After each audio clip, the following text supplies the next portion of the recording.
Hello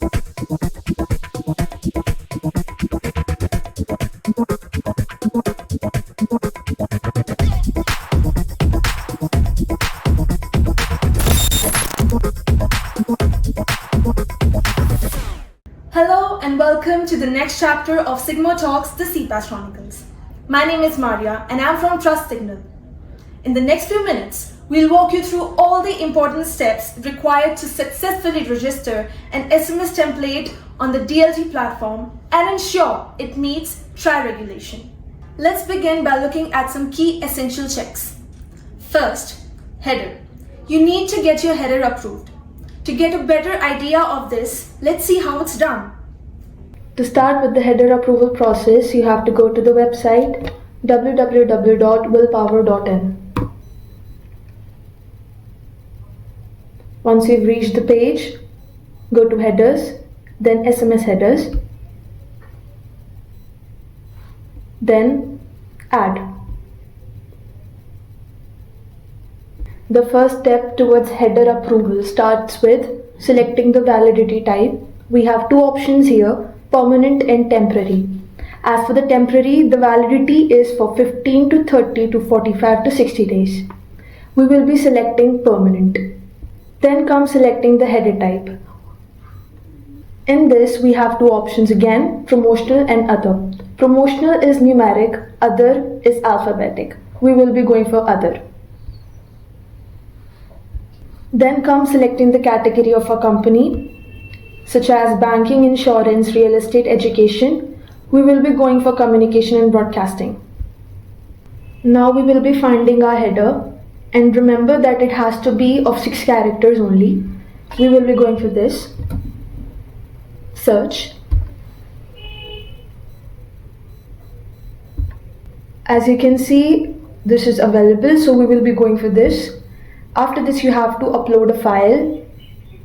The documents that are supposed to be uploaded are trade license or a website screenshot, which has to be in a PDF format. So now we will be uploading the file.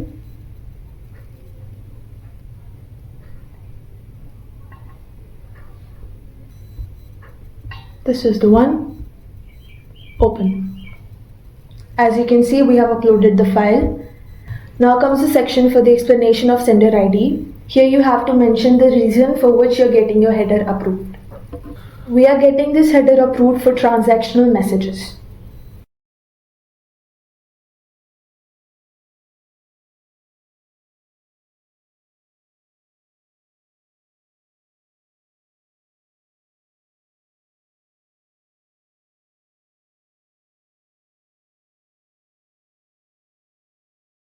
Then click Submit for approval. As you can see, the approval status is pending. It's already done and it will be taking 5 to 24 hours for its completion. That's all for the header approval process. Now comes the second step, brand name check. Ensure the brand or entity name is mentioned in the message content. This is a mandatory field and helps identify who is sending the message. Templates without a brand name will not be approved by the operators. The third step includes variable format validation.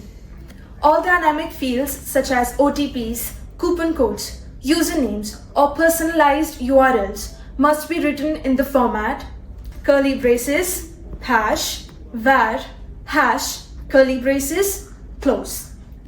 This format is strictly enforced. Avoid using square brackets or any other placeholders. For example, use code curly braces, hash, var, hash, curly braces to get your discount. The fourth step, Unicode content. If your message includes special characters, emojis, or non-English languages, it becomes Unicode text. This reduces the character limit to 70 per message. Use the same SMS counter tool to check whether your content is Unicode or GSM. Keep this in mind to avoid unintentional message splitting and higher credit usage. To get a better understanding of template approval, let's understand it from a practical demonstration. Now we will start with the process of template approval. Just like the one we had before, we will be going to the website www.willpower.in. Now we've reached the page. Go for templates, content templates. Then we will go for add. Now for the template type, we have promotional, transactional and service. For the promotional and transactional, the template type will be numeric, and for the service, it will be alphabetic. So we will be going for service. Now we will come across consent type, which has two options, implicit and explicit. The implicit is basically transactional consent and explicit is basically promotional consent. And since our consent type is transactional, so we will be going for implicit. Now we will be selecting the category of the company, same as banking, insurance, education, health. And since our company is into communication and broadcasting, we will be going for that. Now for the header, since the one that we had previously approved is still on process, we will be selecting one that is already been approved. We will be going for this one. The next step is to select the message text type. If you're going for English, you have to select text, which has 160 characters limit. And if you're going for a language other than English, then you have to go for regional, which has 70 characters limit and it becomes a Unicode. And since we are going for English, we will be selecting text. Now the next step is to select the brand name. It is optional, and since our brand name is Trust Signal, we will be going for that. Now for the template type, there are two options here, single and bulk.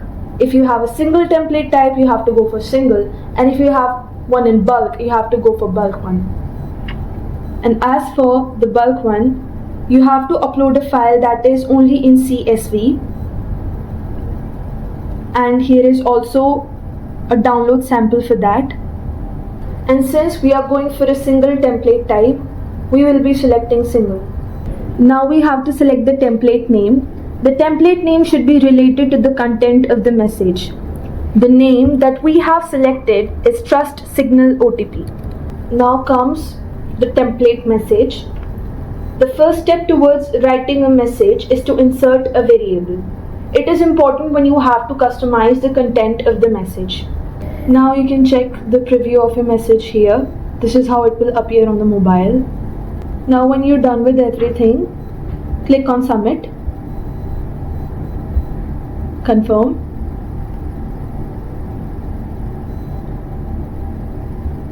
As you can see, the template is successfully submitted. The status is pending, and it will take around 5 to 24 hours for it to get approved. So this is how you get your template approved. After applying the template on DLT, these are the few things that you have to ensure.